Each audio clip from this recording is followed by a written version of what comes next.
24. mája už po 19. krát obec Štrba udeľovala ocenenie Športovec roka, tentokrát za sezónu 2023-2024. Ocenení boli rôzni športovci za svoje celoročné výkony, medzi nimi aj deti a mládež, ktorí dosiahli výborné športové výsledky. Ako to býva zvykom, ocenený bol jeden športovec s titulom Najlepší športovec roka. Tento titul získal Peter Mosný za druhé miesto na majstrovstvách sveta jachtárov v Grécku. Pre prípravu na ďalšie významné súťaže sa oceňovania nemohol zúčastniť, preto v jeho mene prevzala cenu manželka Ivana. Keďže Petra Mosného v najbližších týždňoch čakajú dôležité súťaže a preteky, určite vám v čo najkračom čase prinesieme všetky informácie od nášho najúspešnejšieho športovca. Podľa nových kritérií schválených v roku 2023 obecným zastupiteľstvom boli udelené tiež nasledovné ocenenia. Za individuálne olympijské disciplíny získali titul Športovec roka Mária Danielová, Natália Sokolová, Ela Bajčičáková, Ema Lili Podolská, Simona Kurucová, Lukáš Kuzmík, Matej Juhás a Tomáš Gemza. Ocenenie športovca roka si veľmi vážim, veľa to pre mňa znamená. V podstate ocenený som bol za úspechy v atletike alebo v triatlone. Atletika je niečo, pričom dokážem zregenerovať, myslím na niečo iné a tým športom v podstate odbúrať nejaký stres. Takže chcel by som do budúcna určite aj vďaka možno tomuto oceneniu naďalej v tom pokračovať, trénovať, zlepšovať sa a skúšať svoje výkony a ciele a mety posúvať ešte o čosi vyššie a byť stále možno nejako lepšie. V paralympijskom športe jednotlivcov sa darilo Patrikovi Kurilovi. Ocenenie Športovec roka získava za druhé miesto v cestných pretekoch na majstrovstvách Európy v Rotterdame a 6. miesto v cestných pretekoch na majstrovstvách sveta v Glasgowe.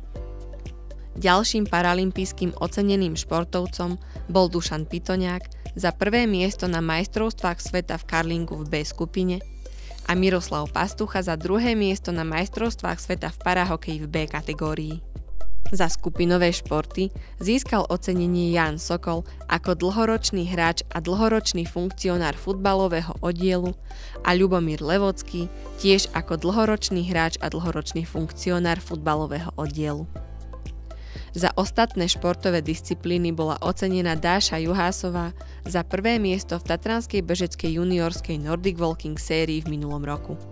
Do galérie osobností boli uvedení traja nadšenci športu, bývalí aktívni športovci, ktorí aj v súčasnosti odovzdávajú svoje skúsenosti v lyžovaní, futbale a atletike našej mládeži.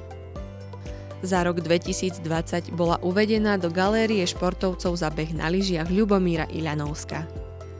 Olympionička, viacnásobná majsterka Československa a Slovenska v behu na lyžiach v žiackych, dorasteneckých a seniorských kategóriách, pedagogička a riaditeľka školy. Dnešné ocenenie je naozaj pre mňa veľmi veľa znamená, vzhľadom na to, že som mala aj celkom bohatú športovú kariéru. Sa musím v prvom rade poďakovať mojej rodine, pretože tá vždy stála pri mne, ma podporovala, ale vždy je v živote človeka, športovca, človek, ktorý ho možno nasmeruje, ukáže mu cestu, kade by sa mohol uberať. Práve v mojom prípade je to môj prvý tréner a zároveň aj triedny učiteľ Peter Olejár. Takže to ocenenie, ktoré som dnes získala, by som sa podelila aj práve s konkrétnym Petrom Olejárom. Vzhľadom na to, že cesta športovca, teraz už môžem povedať trénera, je naozaj veľmi ťažká a trnistá, ale verím, že tak ako som tu videla to množstvo tých detí ocenených, ja si myslím, že obec Štrba, športový klub a ktorékoľvek oddiel má, myslím si, že o budúcnosť postarané, pretože naozaj tie deti sú chtivé, chcú športovať a my im všetci budeme v tom pomáhať a držať palce.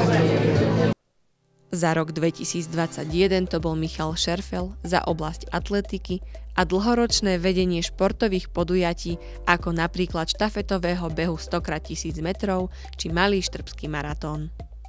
Ako moja športová kariéra začala tým, že som si v 9 rokoch vykúpal 45 korún československých. Za to som si kúpil červeno-biely dres, červené trenírky a červeno-biele štúpne a doteraz tú investíciu neľutujem, pretože ma naštartovala do krásneho života a športu. Pôsobil som ako pretekár, neskôr ako tréner, teraz ako organizátor a šport je pre mňa naozaj všetkým.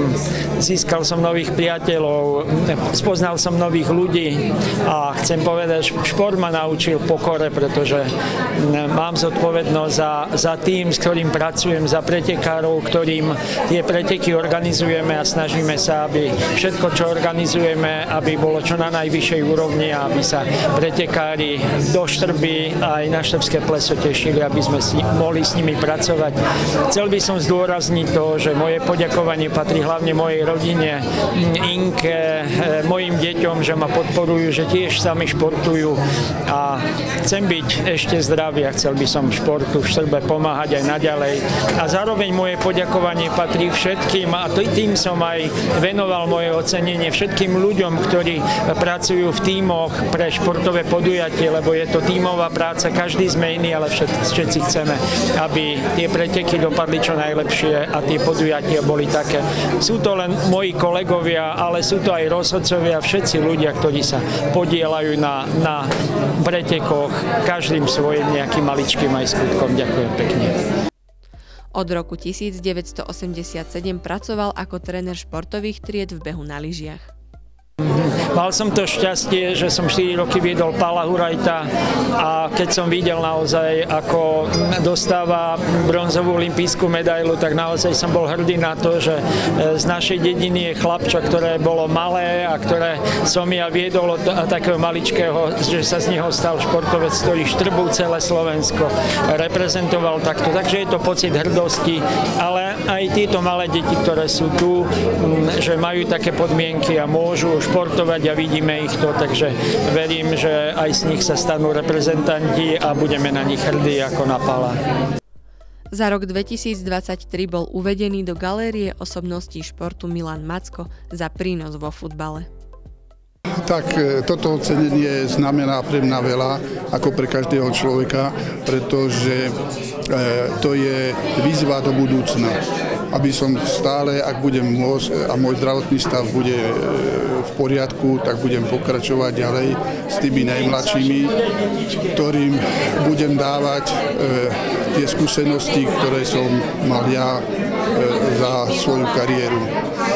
Môžem poďakovať pánu starostovi a ľuďom, ktorí ma vybrali na toto ocenenie. Ďakujem pekne. K futbalu ho opäť priviedli jeho vnúčatá, ktorým sa začal aktívne venovať. Od roku 2018 začala v Štrbe pod jeho vedením pôsobiť futbalová prípravka detí vo veku do 7 rokov.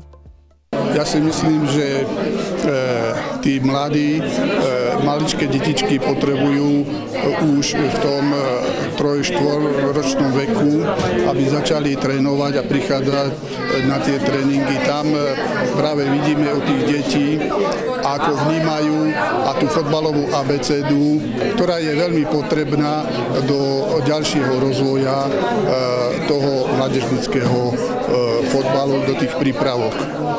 Verím a už vidíme aj výsledky postupné, že už tie začiatky sú pre nás povzbudzujúce.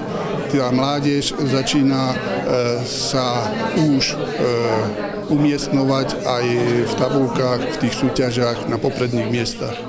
Medzi ocenenými boli aj žiaci, ktorí dosiahli popredné športové umiestnenia a medzi nimi aj kolektív mladých hasičov s trénerom za celkové víťazstvo v podtatranskej olympiáde mladých hasičov v roku 2023. Ocenenie si odniesli Karolína Blahová, Dáša Juhásová, Matej Juhás, Alexandra Majerčíková, Simona Kurucová, Matúš Kuruc a tréner Peter Gavalier. Medzi futbalistami členovia futbalového oddielu v jednotlivých mládežníckych kategóriách za výrazné individuálne výkony boli ďakovným listom ocenení žiaci Alain Potočný, Martin Pohlot, Damian Rezník, a Dávid Kaša. V behu na lyžiach za dosiahnuté výsledky v lyžovaní v juniorskej bežeckej lige členom lyžiarskeho oddielu boli taktiež udelené ďakovné listy, a to žiakom Šimon Janko, Eliška Kulachová, Ondrej Zátorský, Barbora Bujdová, Timea Kovárová, Matúš Závacký, Markus Macko, Nina Macková, Simona Michalková a Lenka Šurinová.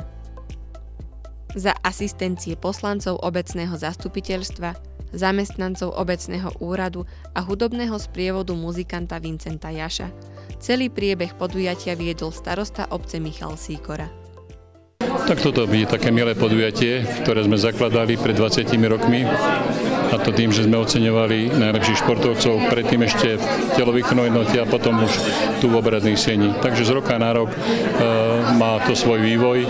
V decembri zastupiteľstvo schválilo nové zásady odmeňovania, takže sa odmení 15 konkrétnych ľudí, ktorí dosiahli konkrétne výsledky a vyhlásia sa v podstate osobnosti do galérie športu. Takže toto sme urobili, je to tak naozaj milé, že vnímame, že športovci dosiahli výsledky a za to ich oceníme v podstate ocenením športovec roka. A ten najšportovec tento rok taký je, že my Tatranci, a mali sme jachtára Frankyho, ktorý robí úpravu bežeckých tratí, takže naozaj dosiahol vynikajúce výsledky, takže sme ocenili jeho ako športovca roka. A medzi osobnosti sú tri už dneska také legendy športu.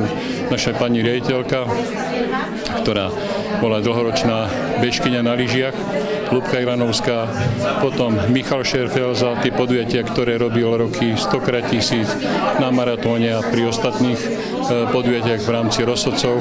A Milan Macko, tiež taká osobnosť v rámci futbalu, kedy okrem toho, že aktívne hrával, potom zase sa podielal na výchove tých najmladších dorastencov a dnes aj žiakov. Takže sú to v podstate také pekné chvíle, kedy aj oni vnímajú, že to, čo robíme úprimne pre nich.